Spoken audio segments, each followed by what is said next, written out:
Hey everybody, welcome to Documentary First, a behind-the-scenes look at the girl who wore freedom, an inside look at a first-time filmmaker's journey.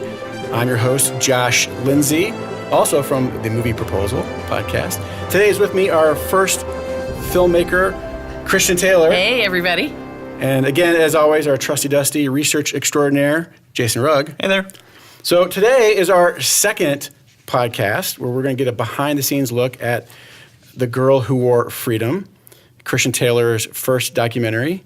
Let me tell you what that's all about real quick. Please do so. Yeah, so The Girl Who Wore Freedom is a feature-length documentary about the Normandy liberation, we call it, but from the perspective of the Normandy civilians.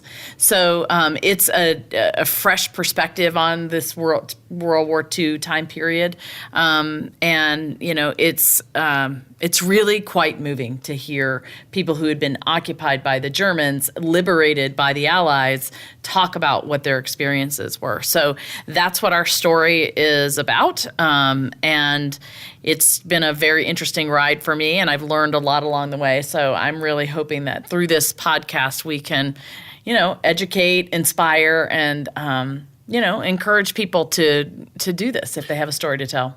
And in case people don't know already, where can they go to learn more about The Girl Who Wore Freedom and the behind the scenes of all this? Thank you for asking. www.normandystories.com. That's our film's website, and you can see a trailer there. You can also learn all about the cast and the crew. You can see the behind the scenes story, and we also have a blog every week where we have guest bloggers who write on everything from the 5 things you should pack to take to Normandy to why you should have a civics test before you graduate high school. So check out the blogs. We also have a Facebook page, The Girl Who Wore Freedom, Instagram, and Twitter. So you can engage with us on all those different platforms.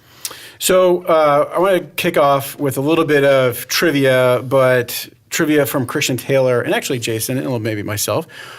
The Girl Who Wore Freedom is a documentary. Christian, what is your favorite documentary? Oh, gosh. Oh, man. My favorite documentary.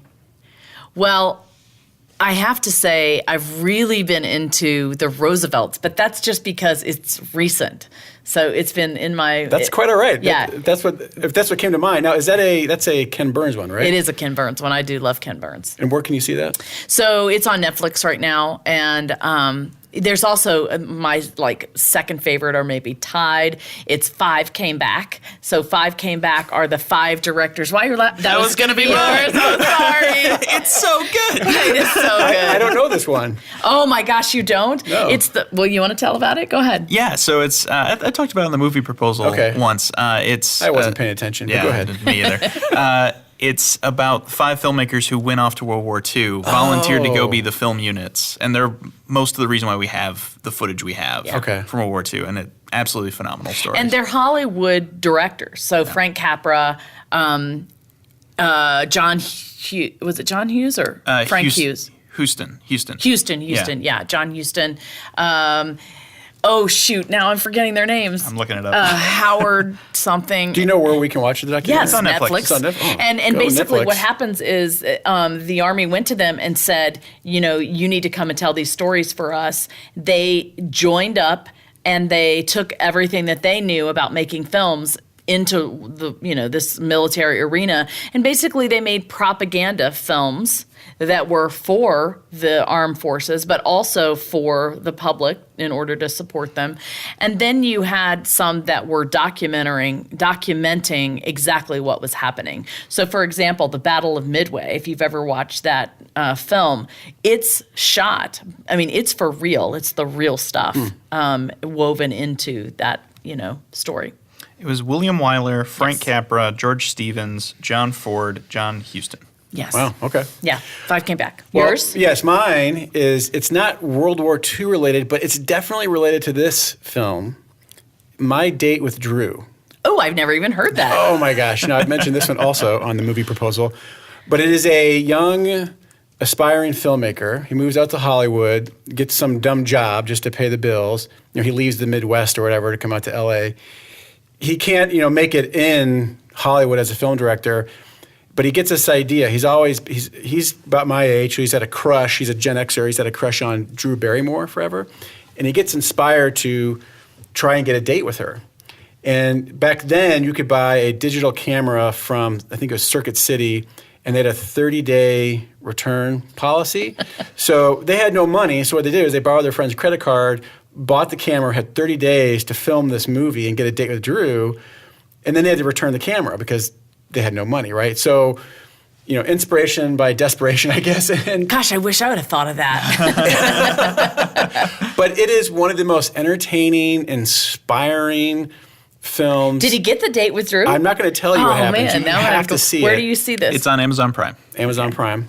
I also own the DVD. I love it that much. So, My Date with Drew, check it out. Awesome. I will check it out. Thank you for sharing. So, speaking of inspiration, let's talk about that. So, let's go back to the beginning.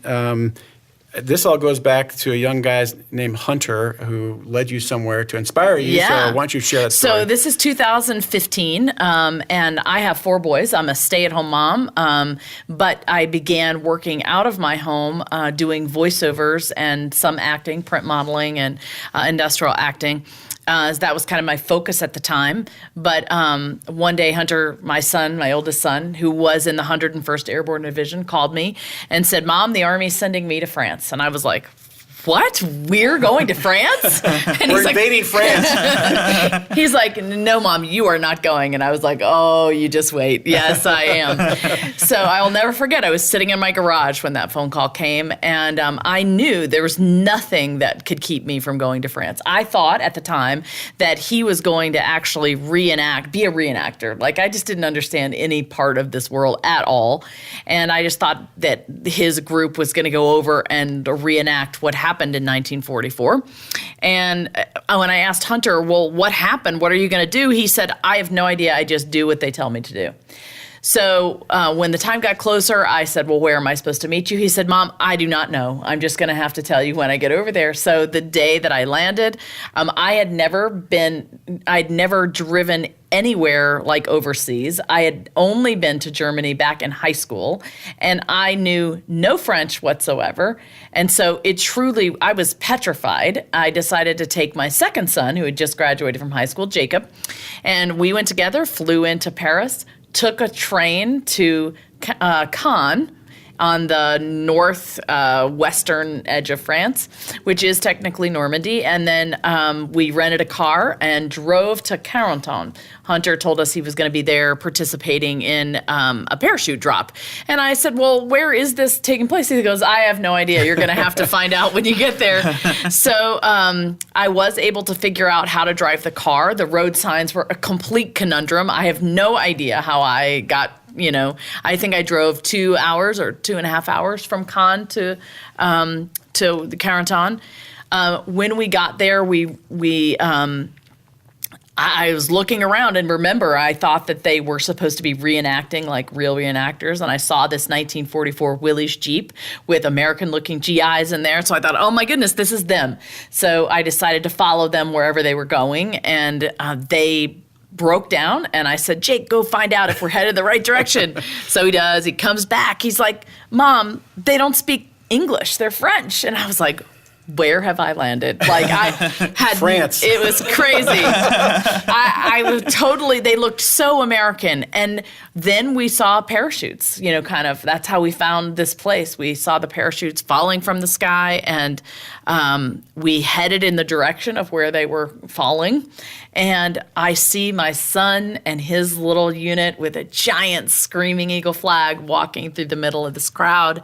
I heard Glenn Miller playing on the loudspeakers, In the Mood.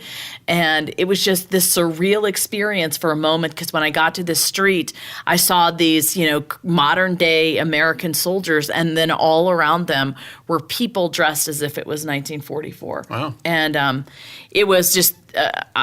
I was really speechless. This is a big deal over in France. I don't think most Americans realize how the French celebrate what the Americans did on D-Day. Exactly. Right? I mean, that's why I was so shocked. I had no idea that this is what they do every year to honor their liberation. I mean, and at that time, I think it was the 71st anniversary of D-Day. So Within 5 minutes of finding Hunter, we're hugging, exchanging, greetings, and a beautiful French woman comes up and asks Hunter if she can take his picture. And I was like, well, I'll take your picture together. I'm his mom. And so she got in the picture with Hunter, took a picture, and she was wearing this green army jacket. And she said, this jacket was given to my mother in 1944 by an American GI. And I said, what? Are you kidding me? Like, is your mom still alive? She's like, well, yeah, she's right here. And, here's my dad. And I couldn't believe it. That was the closest I had ever been to an eyewitness of history. And I right away began asking, questions. What do you remember? What can you tell me? And I was filming at the time and handed the film to my son, Jacob, because I thought this would be an incredible this would be an incredible moment to film. That was the birth of this film. Would you have like your iPhone or something? Yeah. Okay, and so you got that recorded. Yeah. Is that going to be part of the film? And I don't know. I hadn't thought about that. It actually has been on our Facebook page. We probably need to reshare that. But yeah, the very first moment, the very first question that I asked was on that film. So the seed was basically planted in that moment. Yeah. You have the rest of the time with Hunter. How long were you there? I was there for 3 or 4 days, and we said goodbye to that family after about 15 or 20 minutes. That brush with history just kind of blew my mind. And on this, this like 2-week time period, the French will schedule each day. There's a series of celebrations depending on what happened on that day. So this was June 3rd or 4th, and it began with this, parachuting. And then from there, we walked to the next ceremony, which was at the Cabbage Patch, where a huge battle took place. And then from there, we walked to the town hall of Carentan for another ceremony. So Hunter was sort of like an honor guard with his guys participating in these ceremonies. By the third ceremony, I ended up standing next to this same family that I had just met earlier in the day. And from that moment on, they just adopted us. And they took us all around Normandy, to all the other ceremonies and just entertained us for the next 3 or 4 days. I never left this tiny little section, which is called the American sector, and it's where the 101st and the 82nd parachuted in, and where they landed on Utah Beach. So it's Sainte-Marie-du-Mont, Carentan, Sainte-Mère-Eglise, Angleville, right around in there. And during that time, I learned that the mother who was given the jacket had become very famous because her mother made a dress for her out of parachutes in the sort of that resembled the American flag. And so in 1945, Danny was chosen to be in the first commemoration ceremony. So Danny was a little girl during... Danny was 5 on D-Day. Okay. And she remembers soldiers. She remembers the parachutes flying in the night before. She remembers soldiers marching off of Utah Beach right in front of her front door, giving her candy and chocolate. First time she'd ever tasted those.